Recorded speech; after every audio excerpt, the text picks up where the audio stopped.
Before we get started with today's interview, just a quick reminder, click the thumbs up, make sure you subscribe and ding the bell so that you don't miss any of the great interviews that we have coming up. Now, on to today's interview.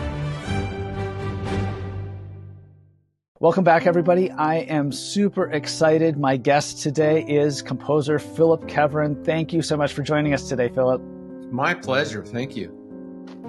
I'd also like to talk about your piece, Princess Waltz. And as I sight read this, I was kind of reminded of a favorite piano duet of mine by Maurice Ravel, The Beauty and the Beast. Is there any possibility that perhaps that was an inspiration for you? Absolutely.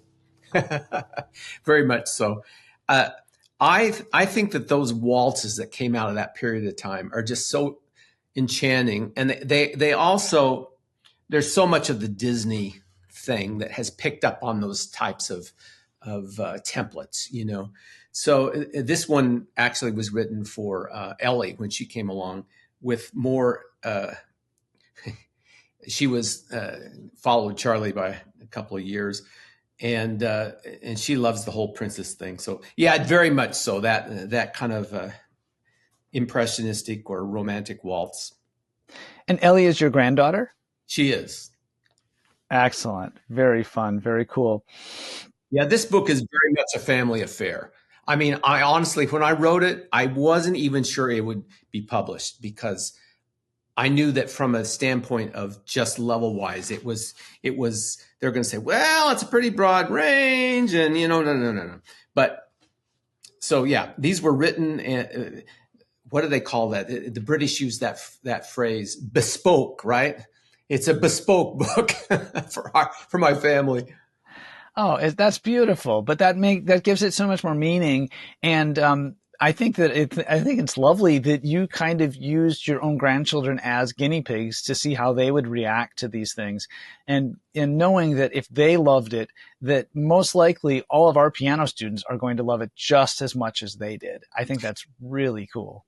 I think it's really important as a composer that before things go to press, that they've been experienced by the end user.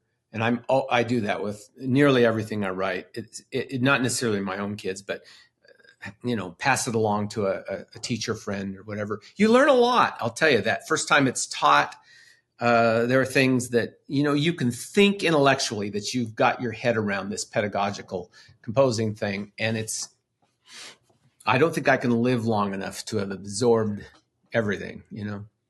Absolutely. What are some things that you do to help students understand the feel of 3/4 time? Because this can really be a challenge for beginning students. I think we've all heard a student play a piece that was notated in triple meter, but there's actually 4 beats in each measure. Yeah, that is tricky because so much of our cultural pop music is not in 3. But again, I think that the waltzes as they appear in the Disney catalog are very helpful in that way. I don't like to count 1, 2, 3, 1, 2, 3, and this sort of thing. To me, it's a 1. It's a big 1 with a couple of beats after it.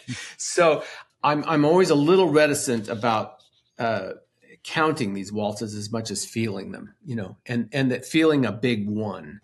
I think they get really, really hung up with the space in between those ones, you know. That makes sense. That is really helpful. I love that tip. What are the other things that students should think about as they're performing Princess Waltz? I think this is another one that absolutely is in a singing range. You know, and I'm sure you've experienced this with students that don't have great singing voices, but they can speak in time. And while you're playing it at the piano, they recite the poetry along with it, even if they can't sing, especially if they're not, this particular piece is going to require them to be able to sing a whole tone scale. But yeah, you know, being able to, I don't know, as I get older, I become more and more aware of how much our connection to the piano is also a verbal one, or a coming out of, as I'm practicing, I found myself singing, and I'm not a good singer, but just singing lyrical lines, really important. Absolutely. Did you write the poetry that goes along with this book? I did. Uh-huh.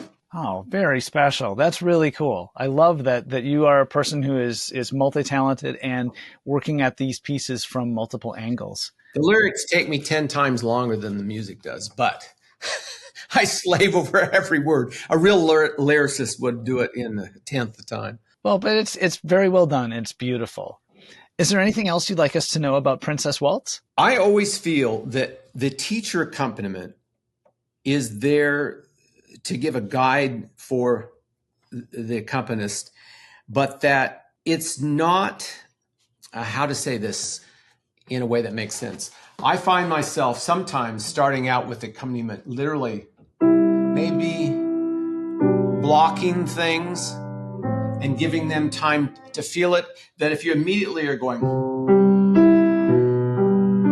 and boxing them into that tempo, that you fail from the start out. But I simplify that accompaniment a bit until we're both comfortable with the piece. I love that. As somebody who always struggles to play things without my own personal compositional influence on them, I love the invitation to be creative and to be playful and to have fun with it and to be in the moment. And what does that student need from us as accompanists and teachers at that moment? Yeah. So I think that's really And good. if they're struggling and you're trying to get beats 2 and 3 all the way in there, it comes off choppy and yeah. I want to just say thank you so much for sharing your wisdom, your insights, for all of your knowledge. I am just delighted to speak with you, Phillip. Thank you so much for everything today. My pleasure, Sam. Thanks for giving me a call.